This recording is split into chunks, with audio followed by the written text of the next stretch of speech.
But you read the same headlines that I do about some of the human rights issues, no? I live in Hong Kong, right? So everybody is worried. I still think it's kind of funny that people call me up, on these big Zoom calls and say, Joe, where are you? And I say, I'm in Hong Kong. And they say, oh, are you okay, right?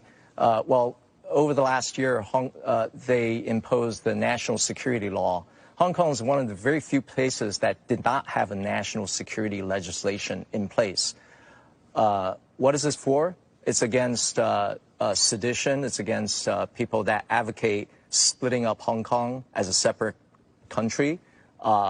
These are things that are not allowed. You know why? Because Hong Kong used to be a colony.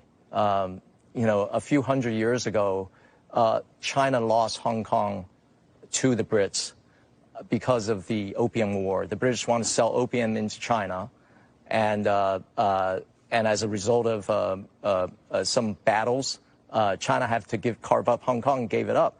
This is a very scarring kind of history of China, having foreign powers come in and carve up your territories. Right. So if you put yourself in the Chinese people's mindset, if you're a Chinese citizen, I look at this history. I want to make sure that we prevent foreign powers from carving up our territories. I think Hong Kong ought to be seen in that context. I think there's a lot of criticism of, the democratic freedoms or freedoms of speech is being suppressed. But overall, since they instituted the national security law, everything is now stabilized. In 2019, when people were protesting on the streets, I was actually afraid to walk onto the street. You know why? Because I speak Mandarin.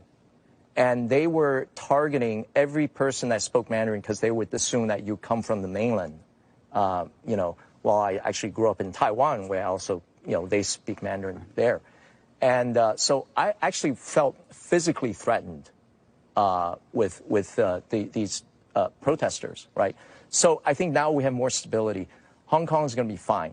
You know why? Because it's a free market economy.